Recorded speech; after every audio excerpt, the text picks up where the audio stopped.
ఎన్నో అందమైన కథలు, అందులో మనసుకు హత్తుకునేవి కొన్ని. మనం ఈరోజు వినబోయే కథ బివిఎస్ రామారావు గారు రాసిన గుండెల్లో గోదారి. ఈ కథను 1987 జనవరి 16వ తారీఖున ఆంధ్రజ్యోతి వారపత్రికలో ప్రచురించారు.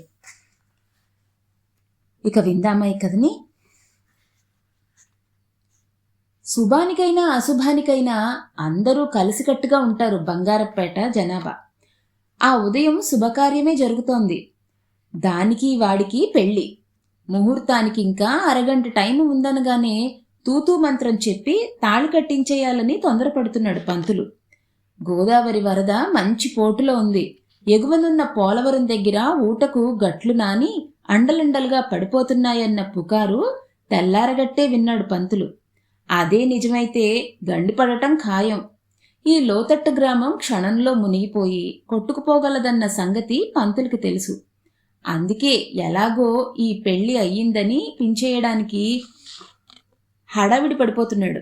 దాని పెళ్లి చూడాలన్న సరదా, పప్పన్నం తినాలన్న సంబరంలో ఈసగంతెవ్వరూ పట్టించుకోవడం లేదు ఆ పేట జనాభా.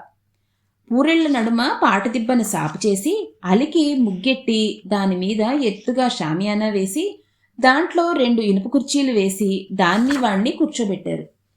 తెల్లచీర చెమటకు పసుపు బారిన తెల్లని రైక, పెద్ద కళ్లను మరింత పెద్దవి చేస్తున్న నల్లని కాటుక, బాసికం బిగువున దోబూచులాడుతున్న పెళ్లిబొట్టు, బుగ్గ సొట్టను మరింత సొట్ట చేస్తున్న చుక్క, బాసికం దారాల బిగువుకు పొంగి కోలమొక్కాన్ని మరింత కోలగా మార్చిన ఒత్తైన జుట్టు, దృఢమైన చేతుల్ని మృదువుగా మార్చిన గోరింట చుక్కలు, వంపులకు సొంపులిస్తున్న చంకీదండ, ఎప్పుడూ పంచకళ్యాణిలా పరుగులెత్తే ఆ చలాకీ పిల్లకు సిగ్గు ముంచుకొచ్చి తల వంచుకొని రంగురంగుల గాజులను మాటిమాటికి తడుముకుంటూ బొమ్మలా కూర్చోవడం అందరికీ ఆశ్చర్యంగానూ సంబరంగానూ ఉంది.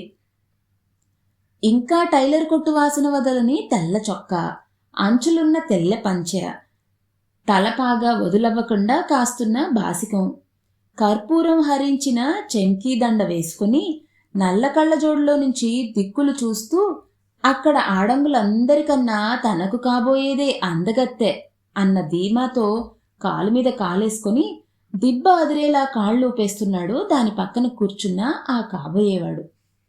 పిల్లా జల్లాతో పిన్నా పెద్దలతో దిబ్బంతా కిటకిటమంటూ కళకళ్లాడుతోంది. పరగడుపునే పీకల దాకా పట్టించి ఢమాఢమా వాయిస్తున్న రాముడోలు అక్కడ వాతావరణాన్ని మోతెక్కిచ్చేస్తుంది. ఆ మోతకు లయగా బిలబిల పిల్లలు షామ్యానాలో అమ్మలక్కలను దూసుకుపోతూ గొల్లస్తంభాలాట ఆడేస్తున్నారు. దిబ్బ దిగువన గాడిపోయి మీదున్న వరుస గుండిగలు మరిగిపోతున్నాయి. వాటి చుట్టూ ఉన్న కంజాయి వెప్పుగాళ్ళు వంటల్ని చకచకాలాడించేస్తున్నారు. అలా అక్కడ వాతావరణం పెళ్లి కళ్ళతో దగదగలాడిపోతుంది. అయం ముహూర్త సుముహూర్తోస్తు, అయ్యా అందరూ అక్షంతలు వేయండి అన్న పంతులు కేకకి క్షణంలో ఆ జంట బాపతు తలలు పసుపు బారిపోయాయి. మాంగళ్యం తంతునా నేనా మమ జీవన హేతునా కంటే బద్నామి శుభకే త్వం. చాటుగా పోయిన బాజావాళ్లు చటుక్కున ఊడిపడి మిగతా మంత్రాల్ని మోతలో కలిపేయగా దాని మెడలో వాడు 3 ముళ్ళు గట్టిగా వేశాడు. తప్పుకోండి తప్పుకోండి, అబ్బాయి గారు వస్తున్నారు అన్న కేకలు విని అందరూ స్తబ్దులైపోయారు. ఆకాశం నుంచి ఊడిపడ్డట్టు దిబ్బ మీద వెలిసిన అబ్బాయి గారు పంతులు చేతిలో ఓ నగ పెట్టి చెవిలో ఏదో గుసగుసలాడి చటుక్కున మాయమైపోయారు. పంతులు ముఖం చాటంతయ్యింది. మన ఊరి షావుకారైన శ్రీ శ్రీ శ్రీ చినవీరాస్వామి గారి కుమారులు శ్రీ శ్రీ శ్రీ అబ్బాయి గారు వధూవరులను ఆశీర్వదించి వధువుకి ఓ సువర్ణమాల అంటూ ఓ వంటిపేట సన్నని గొలుసు అందరికీ చూపించాడు. అందరి కళ్ళు అదోలా మెరిశాయి. గొలుసుని వాడికిచ్చి దాని మెడలో వేయమన్నాడు. వాడా పని చేస్తూ వెళ్ళిపోతున్న అబ్బాయి గారి కోసం అదోలా వెతుకుతున్న దాని కళ్ళను చూశాడు. అంతలో మెలికలు తిరుగుతూ అమ్మలక్కలను తప్పించుకొచ్చిన ఓ పిటపిటలాడే పడుచు పంతుల చేతిలో ఏదో పెట్టి హొయలొలికిస్తూ మళ్లీ మెలికలు తిరుగుతూ వెళ్ళిపోయింది. పంతులు ముఖం మరోసారి చాటంతయింది. రాజమండ్రి కాపురస్తులు జంగం పైడమ్మగారు వధూవరులను ఆశీర్వదించి వరుడికి ఓ సువర్ణ అంగుళీకం అంటూ ఓ ఉంగరాన్ని దానికిచ్చి వాడికి తొడగమన్నాడు. అది ఆ పని చేస్తూ వెళ్ళిపోతున్న ఆ పైడమ్మ కోసం అదోలా చూస్తున్న వాడి కళ్ళను చూసింది. గావుకేకలాంటి హారన్ మోతతో ఓ పోలీస్ జీపు దెబ్బ దగ్గర ఆగింది. హడావిడిగా ఓ కానిస్టేబుల్ దెబ్బెక్కాడు. గోదావరికి పోలవరం కాడ గండిపడింది, కాసేపట్లో ఈ ఊరు మునిగిపోతుంది, అందుకని అందరూ ఏటుగట్టు ఎక్కేయండి, ఇక్కడే ఉంటే ప్రాణాలు పోతాయి అన్న పిడుగులాంటి వార్త వినిపించాడు. అక్కడున్న వాళ్ల గుండెలు గుబేలుమన్నాయి. కానిస్టేబుల్ దిబ్బ దిగుతూ ఆ జంటకేసి చూసి, ఓరి నువ్వట్రా, అప్పుడే బయటకు వదిలేశారా నిన్ను అని వాణ్ణి పలకరించి చటుక్కున జీబెక్కేశాడు. ఇంకా సూత్తూ కూకున్నారేటి, పోలవరం కాడ గండి పడితే నిమిషాల్లో మనూరు కొట్టుకుపోద్ది, కొంపలో ఉన్న సామాన్ సర్దేసి బేగి ఏటుగట్టు ఎక్కేయండే అన్నాడు ఓ పెద్దయ్య.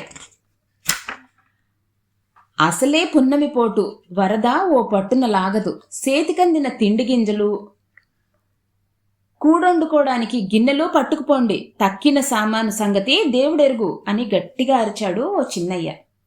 గొడ్లని మేకల్ని కట్లొదిలేయండి, లేకపోతే అవి ములిగి చచ్చిపోగలవు అని హెచ్చరించాడు ఓ బుల్లయ్య. గాడిపొయ్యి మీద గుండిగల్ని ముందుకు సాయం పట్టి గట్టెక్కిచ్చేయండి, మళ్ళీ కూడెప్పుడు దొరుకుద్దో చెప్పలేం అన్నాడు ఓ చిట్టయ్య. క్షణంలో గగ్గోలు, గందరగోళం, కేకలు, గోలలు, అరుపులు, ఏడుపులు, పెడబొబ్బలు, కంగారు, చెల్లా చెదురు, పరుగు. బాబోయ్, పిల్లల్ని బళ్ళో పెట్టి తాళం వేశా అని అంటూ పరిగెట్టాడు పంతులు. చంటి పిల్లల్ని ఉయ్యాల్లో వదిలేసి వచ్చేశాం అని గొల్లుమన్నారు బాలింతలు. కనపడని పిల్లల కోసం కేకలేస్తూ వెతుకుతున్నారు తల్లులు. కనపడ్డ పిల్లల్ని చితకబాది ఏటుగట్టుకేసి తరుముతున్నారు తండ్రులు. రాముడోళ్ళు కాళ్లకడ్డం పడగా వాటిని భుజం మీద పెట్టుకుని పారిపోయారు బాజావాళ్లు. గుండిగలు దింపి గట్టుకు చేరేస్తున్నారు వంటవాళ్లు. చిటికలో షామియానా ముడిచి మోసుకుపోయాడు అద్దెకిచ్చినవాడు, అద్దె మాట దేవుడెరుగుననుకుంటూ. బ్రతుకు జీవుడా అంటూ పరిగెత్తుకుపోయారు పెళ్లివారు. పెట్టాబేడా సర్ది గుడిసెల్లో సామాన్లు మూటలు కడుతున్నారు కొందరు. తిండి గింజల్ని, వంట సామాన్ని మాత్రం పట్టుకు పారిపోతున్నారు మరికొందరు. మళ్లీ గుడిసెలేసుకోవడానికి పనికి వస్తాయని తలుపుల్ని, ద్వారబంధాల్ని ఓడబీకి మోసుకుపోతున్నారు కొందరు. అలాగే తడికెల్ని, తాటాకుల్ని పట్టుకుపోవడానికి తిప్పలు పడుతున్నారు ఇంకొందరు. పందుల దొడ్డికి కంచెలాగేసి వాటిని తరిమేస్తున్నారు ఇంకొందరు. గొడ్లని, మేకల్ని లాక్కుపోతున్నారు కొందరు. ఎక్కడ చూసినా ఏటుకట్టుకేసి పరుగులు పరుగులు పరుగులు. అలా నిమిషాల మీద గ్రామం యావత్తు గట్టెక్కేసింది.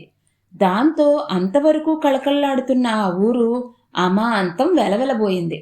ఇవన్నీ గుడ్లప్పగించి చూస్తూ ఉండిపోయారు అది వాడు.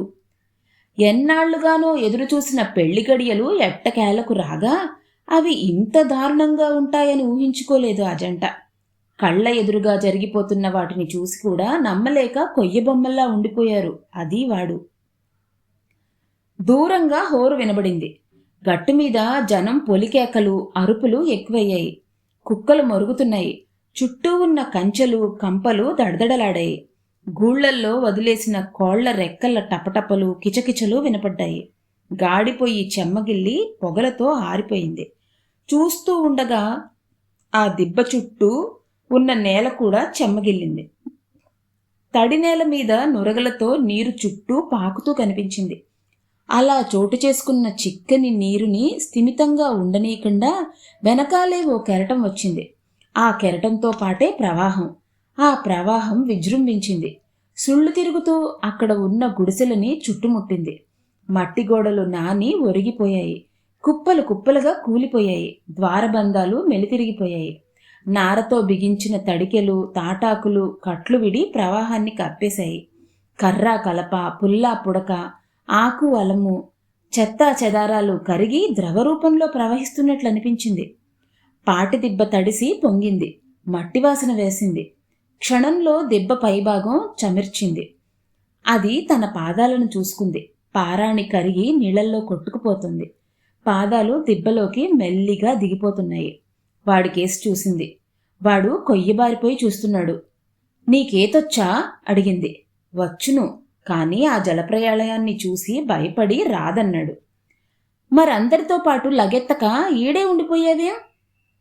నీకోసం అందామని నీళ్లు నములుతూ వెర్రిమొహం పెట్టాడు. అలా బెల్లం కొట్టిన రాయిలా గూకుంటావేం? కదులు అంది, ఎటు వెళ్లాలా అని అటూ ఇటూ చూస్తూ. ఓ పక్క జనంతో కిక్కిరిసిన గోదావరి గట్టు దూరంగా కనపడింది.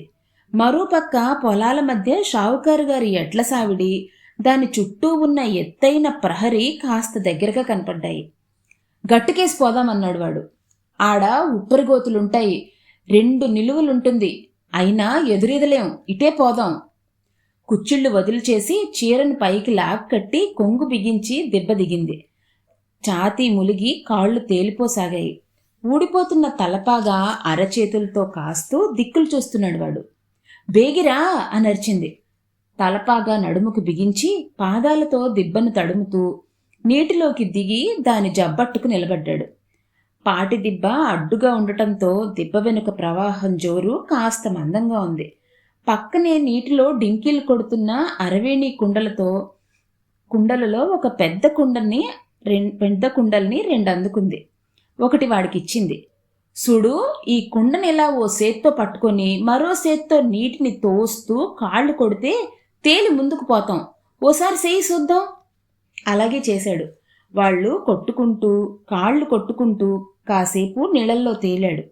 ఈతొచ్చన్నమాట నీకు, కానీ దమ్ము పట్టలేను అంటూ మొలకున్న పాగా గుడ్డను తీసి 2 కుండలకి చివర్లు కట్టాడు. ఇద్దరం కలిసే ఇద్దారి అంటూ 4 అడుగులు ముందుకేసి ప్రవాహంలో పడ్డాడు. కాళ్ళు తేలిపోయాయి. శరీరం దానంతట అదే కొట్టుకుపోసాగింది. వాడు వెనకే అది కొట్టుకుపోసాగింది. తల నీటిలో ముంచకు అని అరిచింది. కాలికి తుప్పలు రుప్పలు తగులుతున్నాయి. చేతులు కంచెలు కమ్మలకు గీసుకుపోతున్నాయి. ఈత వాళ్ల అదుపులో లేదు.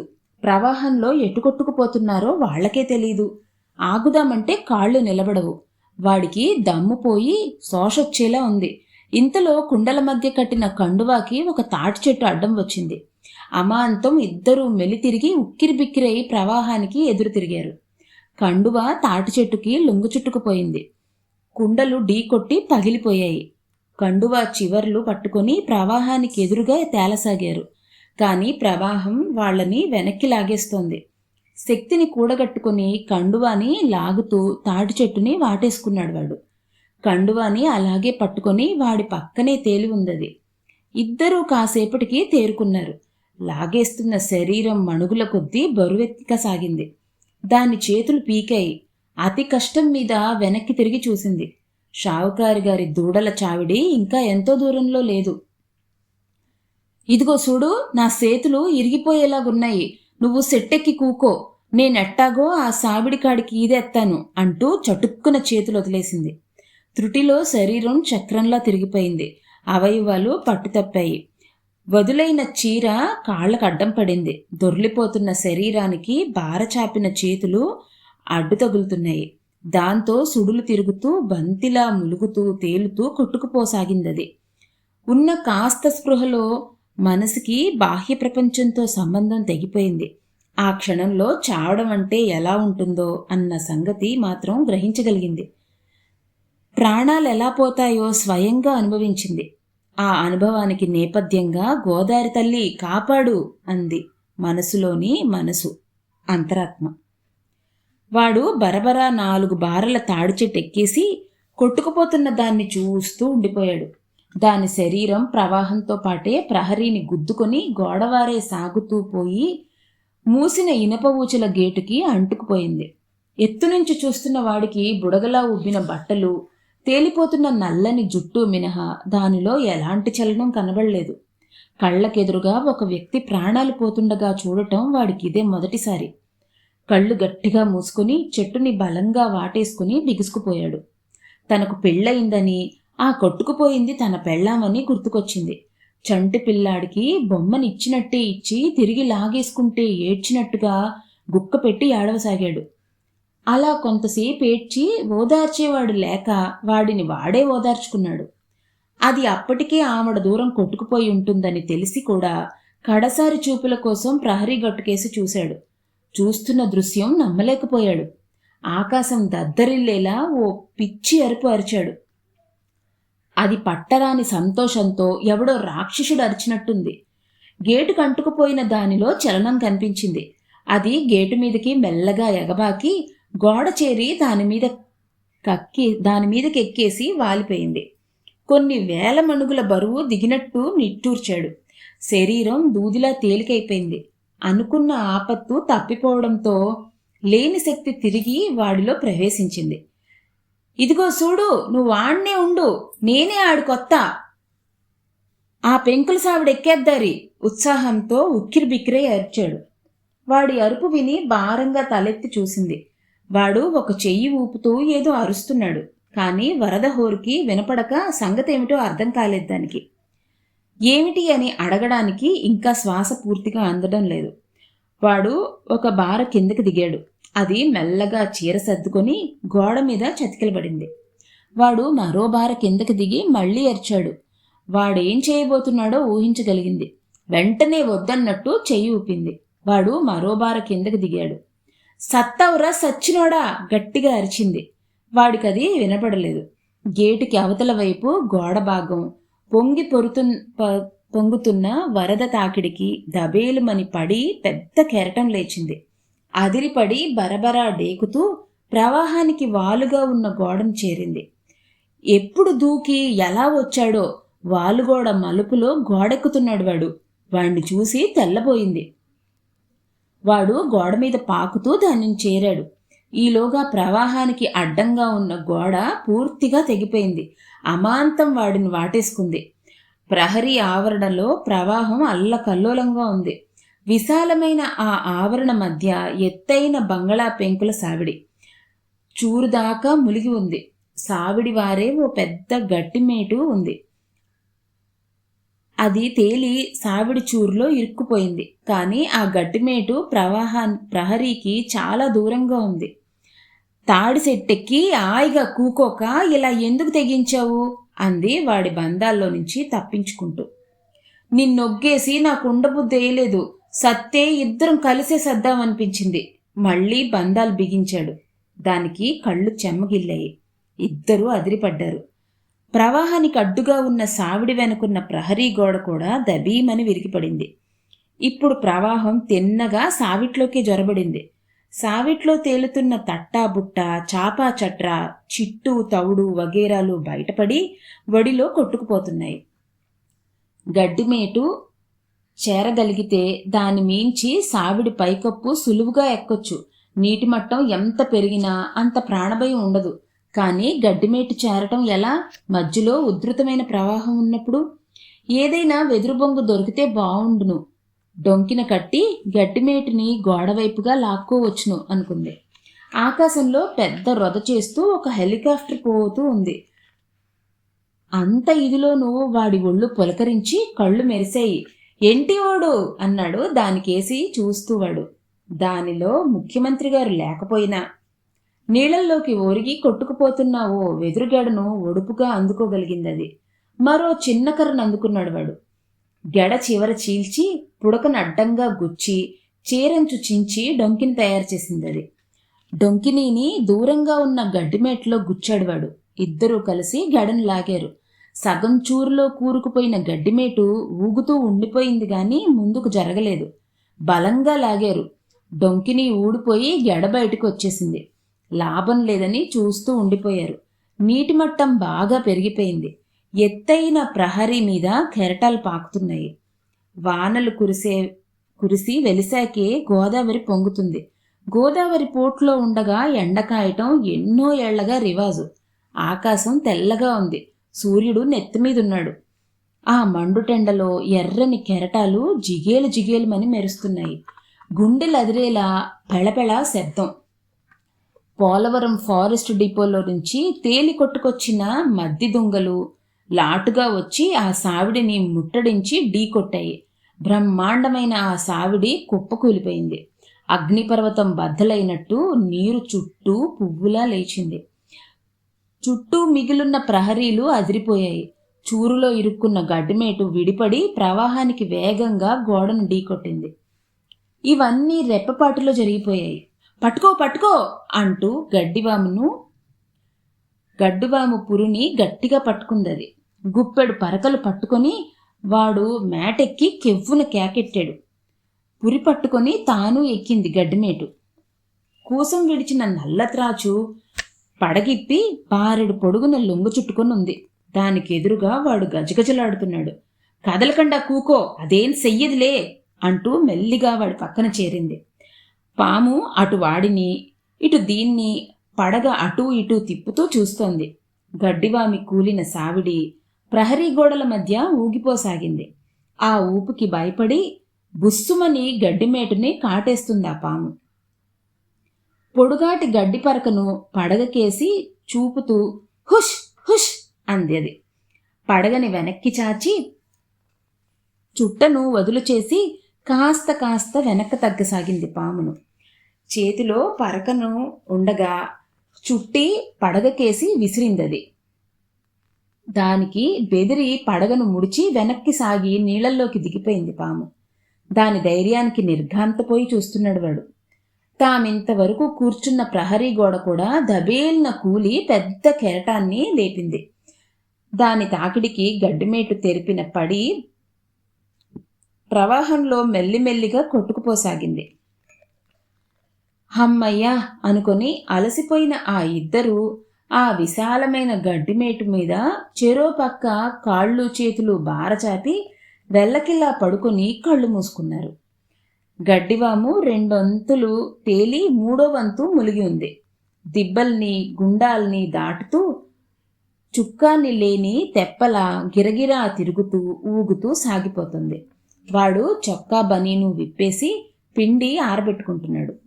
దాని బట్టలు జేగురు రంగులోకి దిగి శరీరాన్ని అంటుకొని ఆరి అట్టకట్టుకుపోతున్నాయి. నీటి గలగలలు తప్ప అంతా నిశ్శబ్దం. ఉన్నట్టుండి వాడు దానిపై పడి దాని శరీరాన్ని వాడి శరీరంతో కప్పేశాడు.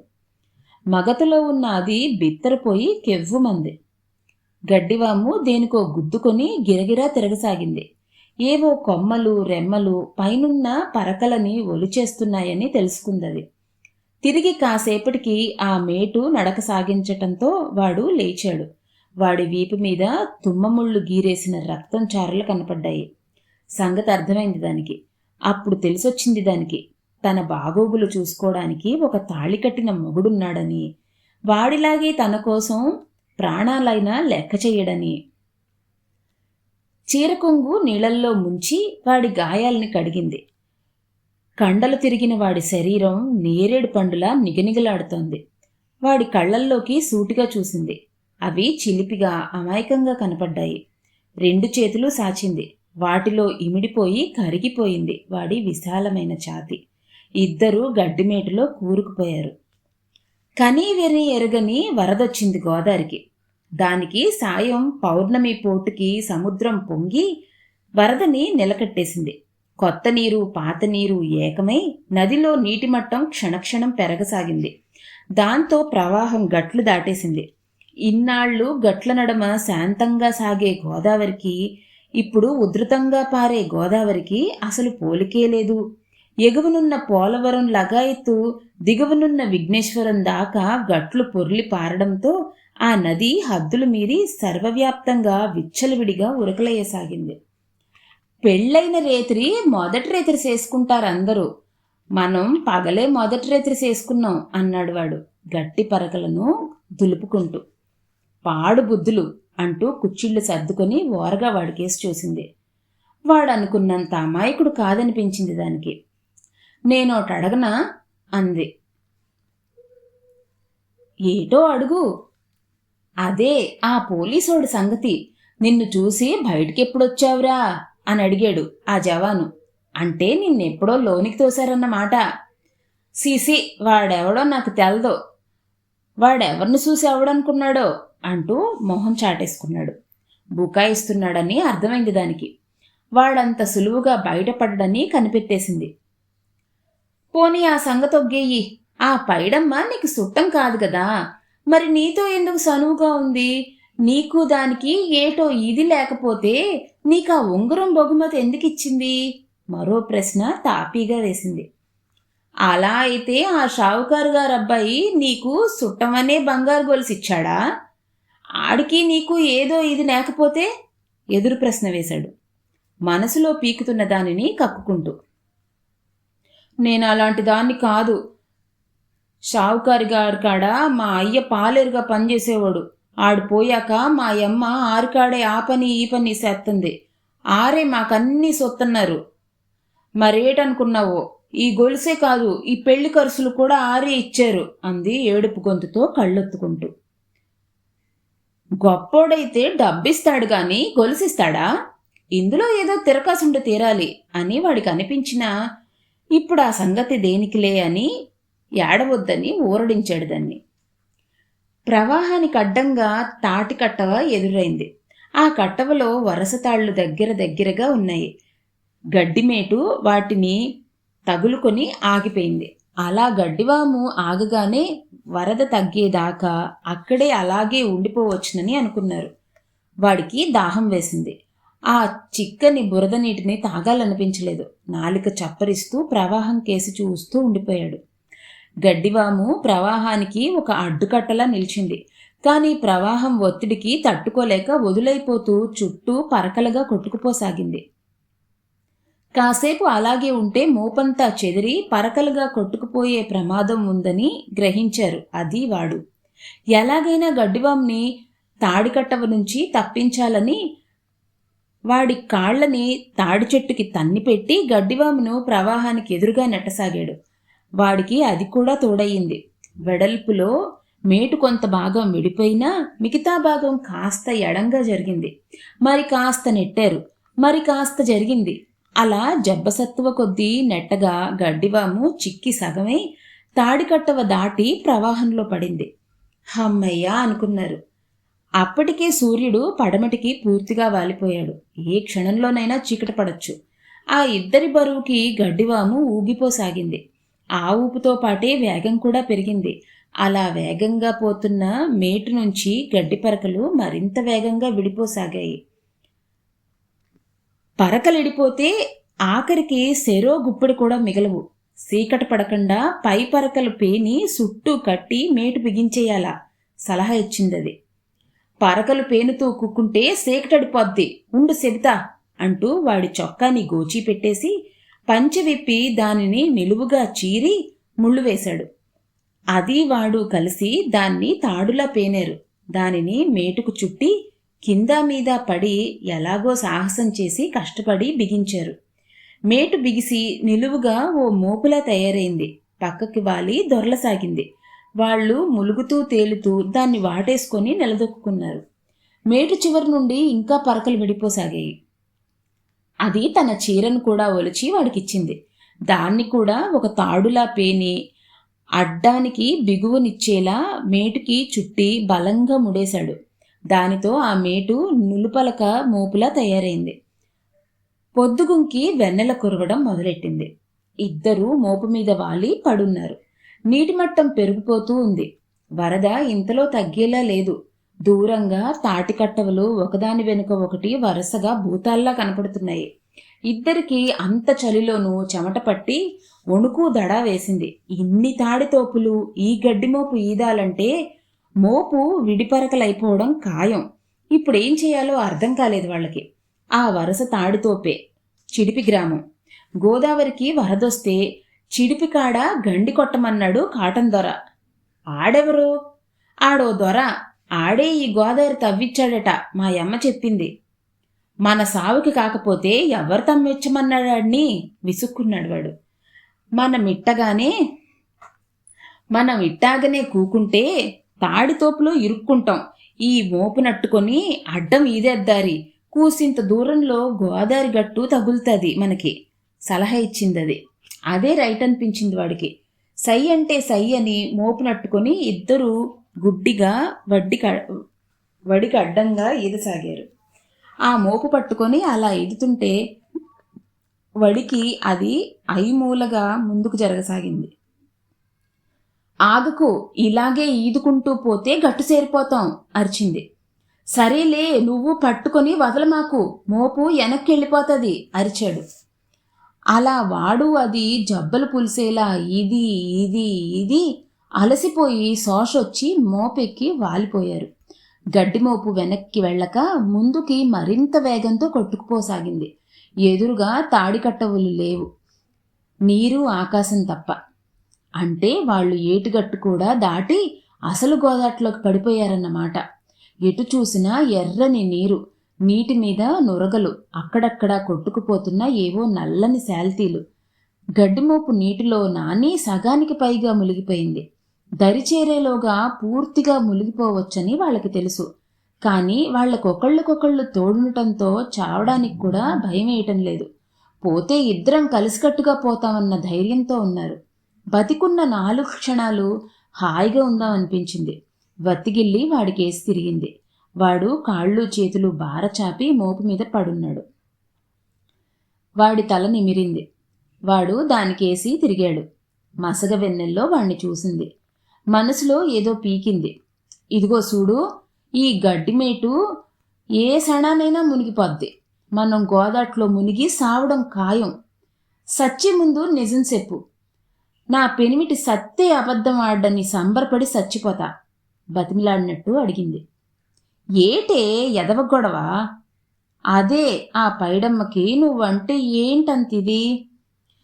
నీకా పైడమ్మ దయ్యం పట్టుకుందేటే, ఓ మూల సత్తంటే అని గింజుకుంటూ చిరాకు పడ్డాడు వాడు. నిశ్శబ్ద వాతావరణాన్ని చించుకుంటూ ఓ తీతూపిట్ట కూస్తూ పోయింది. చూడు, కాకరిత్తే చుట్టాలొత్తారంట, తీతూపిట్ట కూస్తే యమబట్టులొస్తారంట, ఆళ్ళొచ్చి మన అట్టుకుపోయేలోగా చెప్పేయి బతిమిలాడుతూ అడిగింది. వాడికి జాలేసింది. చచ్చే ముందు దానికి నిజం చెప్పేయాలనిపించింది. సరే చెప్తా విను. పైడమ్మ మొగుడు మున్సిపాలిటీ బండి డ్రైవరు. ఆడికి తాగుడు అలవాటు. రోజు సారాకి డబ్బులిచ్చి ఆడిని వల్లో వేసుకుంది గంగమ్మ. అదెవరు అడిగింది చెవులు నిక్కరించి వింటూ. అది మున్సిపాలిటీయే. ఊళ్ళో సెత్తంతా ఎత్తి ఆడి బండ్లో పోయటం దాని డ్యూటీ. ఆడు దాని ఇదిలో పడిపోయి పైడమ్మ నొగ్గేశాడు కనుక ఆ పైడమ్మని నువ్వు తగులుకున్నావన్నమాట. సిసి, మీ ఆడోళ్ళంతా ఇంతే అంటూ మండిపడి తిరిగి వెల్లకిల్లా పడుకున్నాడు.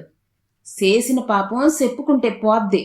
సరే చెప్పెయ్యి అంటూ వాణ్ణి మళ్ళీ తనకేసి తిప్పుకుంది. నేను పేపర్ మిల్లులో పనిచేస్తున్నా. ఆ మిల్లు కాడున్న పేటలో ఓ గుడిసె అద్దెకి తీసుకున్నా.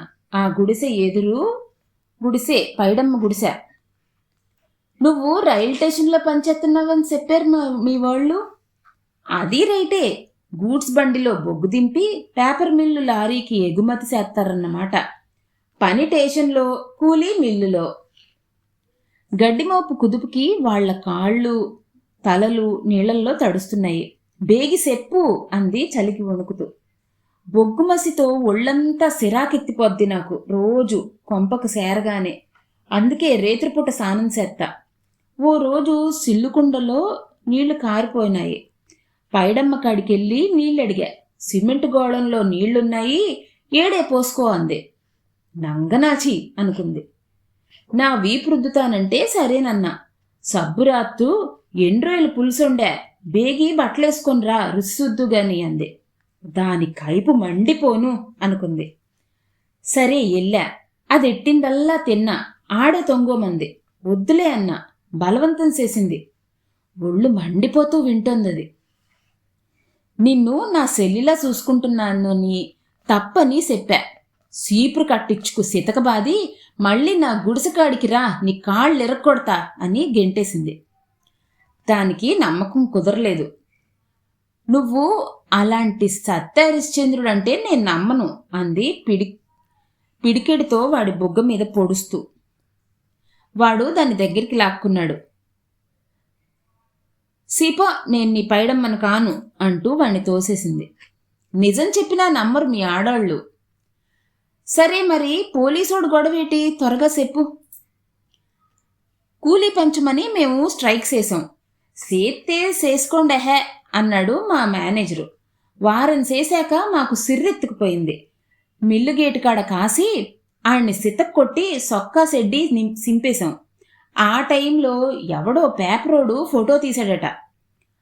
అందులో పడ్డోళ్ళని అరెస్టు చేస్తారని తెలిసింది. నాకు వల్లమాలిన భయం వేసి నా గుడిసెకాడ తొంగుంటే పోలీసోళ్ళు పట్టుకుపోతారని బాగా చీకటి పడ్డాక పైడమ్మ గుడిసెకాడికెళ్ళా ఆడ తొంగుందామని. నేను అడిగింది ఒప్పుకుంటేనే ఈడుండు, లేకపోతే పో అంది. గతిలేక సరే అన్నా. బరువుగా నిట్టూర్చి అదోలా అయిపోయింది అది. వాడింకా చెప్పుకుపోతున్నాడు. నీకు పెళ్ళంట, మీ అయ్యొచ్చి నీకు శపమన్నాడు అని ఓ రేతిరా చెప్పింది పైడమ్మ. దాని పేరు వింటుంటే కంపరం ఎత్తిపోతుంది దీనికి. మనువాడితే నన్ను మర్చిపోతావా అని అడిగింది పైడమ్మ. మరిసిపోతా అన్నా. సత్తే మరిసిపోకుండా నీ పెళ్లికి నేను మంచి బహుమతి చదివిస్తానని కసెక్కిపోయి అందది.